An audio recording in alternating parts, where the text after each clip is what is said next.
Shalom Aleichem Rabbi Sai. Welcome back. I know we missed a few videos. We haven't been here for 3 weeks, but now we're going to try to do. We'll try to do each 3 or 4 sedras, 15 minutes each maximum, and it'll bring us up to where we are now. Erev Tisha B'Av, Wednesday. This is the what is this? The July 25th, and we'll try to do first Pinchas, then Matos, then Masei, then Devarim, then Eicha. 15 minutes each or less. Now let us start with Pinchas.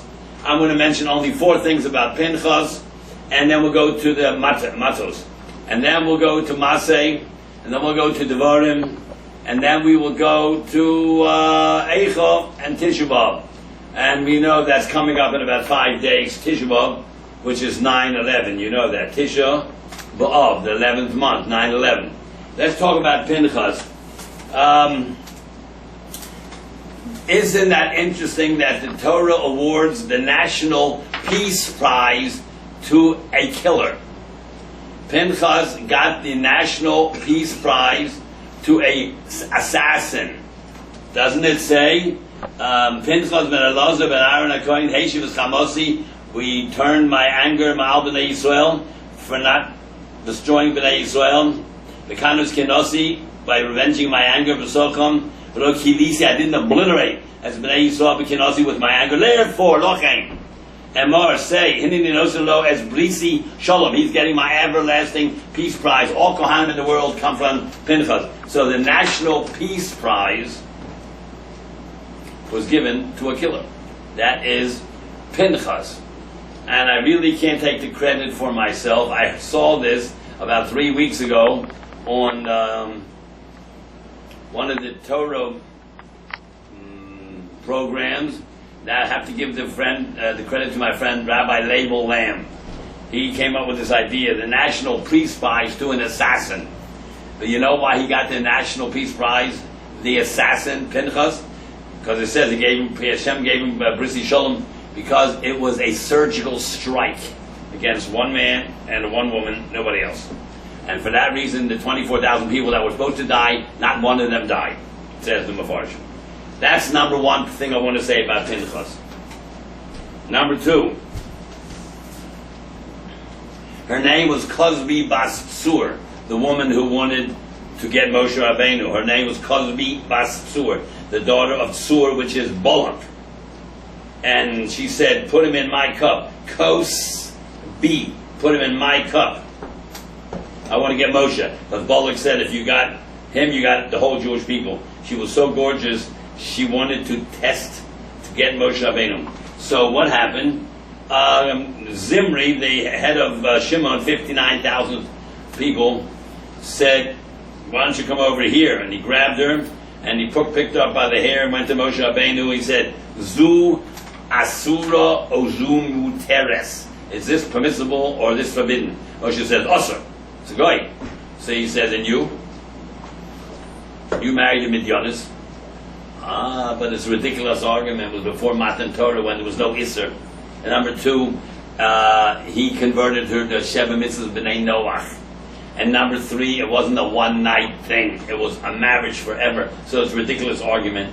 And he did this terrible thing for which he received the death sentence by Pinchas ben Elazar and Aaron HaKohen. He got the peace prize for killing him. There's another explanation. Zimri did it l'shem shamayim, to save Moshe's life. He said to Kozbi, why do you want him? He comes from the 3rd Shevet, Reuben, Shimon, Levi. I come from the 2nd Shevet, Reuben, Shimon. Go with me, it's much better. Some say there's such a derech he did it l'shem shamayim, but that's, you cannot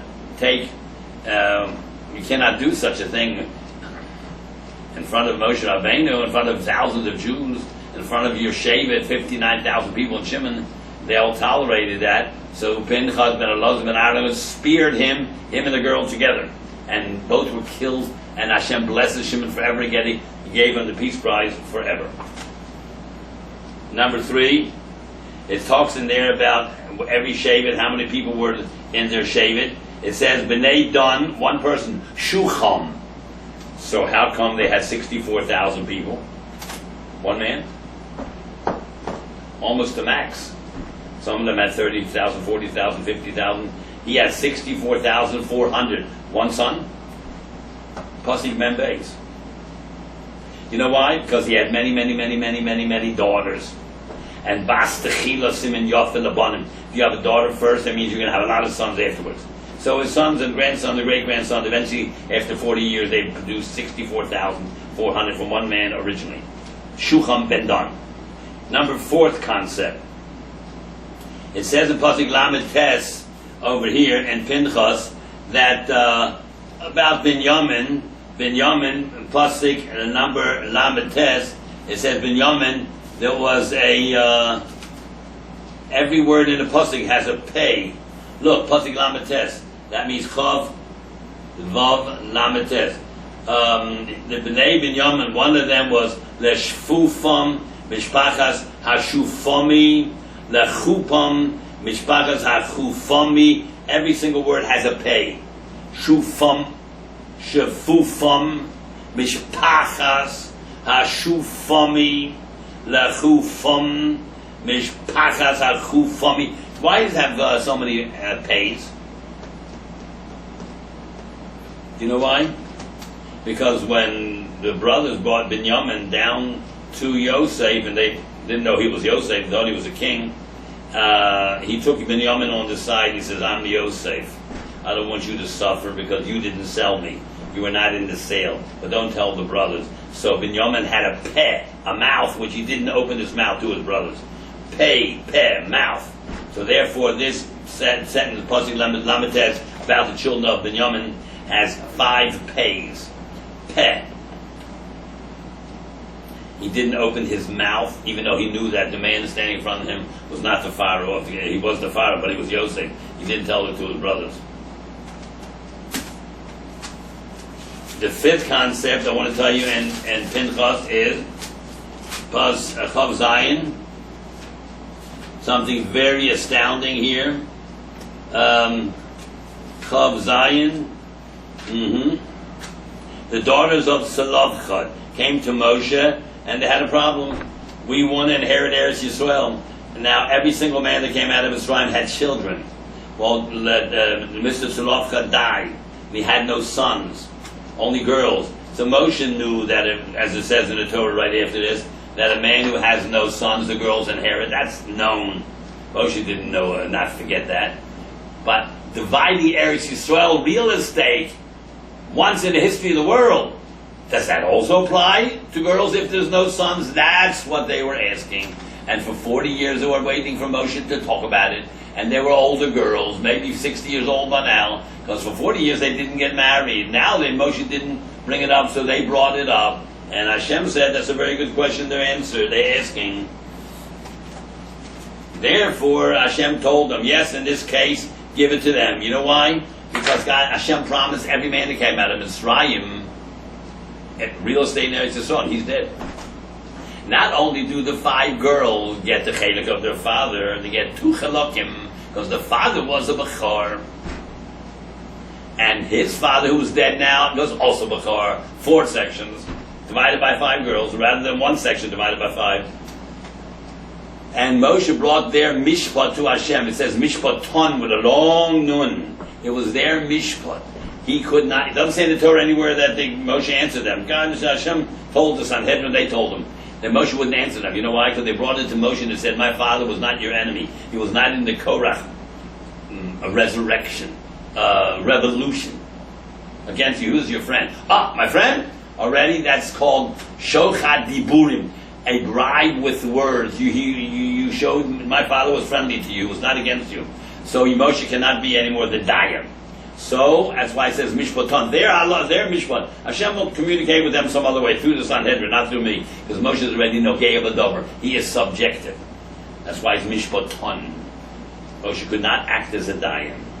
And the other reason is Nun is 50. Moshe knew the Nun Shari Bino. He knew about if a man doesn't have daughters and the sons inherit, but he about Eretz Yisrael, to inherit Eretz Yisrael, real estate, that's different.